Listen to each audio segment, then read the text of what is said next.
What's up, y'all? How y'all doing? Hope you're doing all right. I'll be honest with you, I'm dealing with a little anxiety today on account of the Democratic primaries are on my mind. And I ain't gonna lie, I'm nervous about it. At first I was like, oh, at least I live in California, you know, I can use some of this legal weed to treat this anxiety. But then I remembered the last time I had one of these weed gummies out here, I became utterly convinced that an earthquake was coming because I heard birds squawking at nighttime. So I did, man. I was just panicking in my wife's face, like, I'm telling you, honey, they know about this shit before we do. Now help me with this mattress. I'm so thirsty and afraid. But anyway, I'm worried about how the primaries are going to go. And as some of you might have guessed, the reason it's on my mind is because this morning, Bernie announced his candidacy in 2020. Now look, let me preface this by saying I love Bernie. I think he did great shit for the left. Hell, I voted for him. But he also was part of a real eye-opening experience for me last time.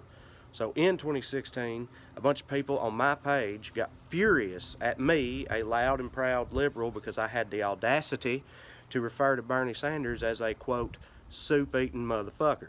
Now, okay, first of all, take a good look at Bernie Sanders, search your heart and soul, and tell me right now that that ain't the soup-eatingest motherfucker you ever seen in your life. Dude, he's 75% soup. He's all about, dude, fucking eating soup and making promises. That's what he do. And act like Bernie Sanders don't. Are you out of your mind? Anyway, more importantly, it doesn't matter. I'm a comedian, and I'm a soup-eating motherfucker. I love soup. Who doesn't? It's soup. It's not offensive to say that about a person. But I got raked over the coals for it by other liberals, and that's when it occurred to me. We don't stick together the way they do on the other side.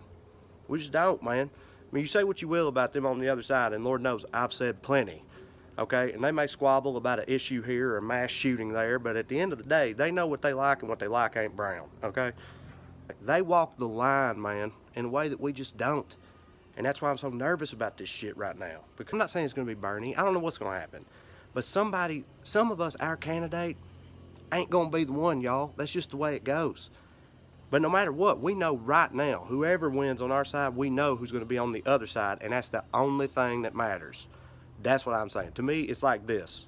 If you took your kid and you told them, all right, look, honey, you can either eat this plate of vegetables that me and your mama and your teachers and the rest of us picked out for you. We know you're not crazy about them, okay? But you can either eat this or this old moldy bag of circus peanuts covered in hair that was selected by our neighbors who hate science. What's it gonna be? At first, the kid's gonna be like, oh, but I don't want that. I wanted the carrot cake. Yeah, no, look, we thought the carrot cake sounded good, but long term, it just wasn't the right choice, okay? So anyway, vegetables or fluffy orange poison. Right. Oh, also the circus peanuts are racist, so. Look, that shit's silly, but to me it really is that simple, okay? Because even though we haven't made our choice yet, the choice is already clear. And we all know it. So no matter how divisive and contentious this whole primary process gets, and it may need to for us to find the right person for the job, just keep two things in mind, okay?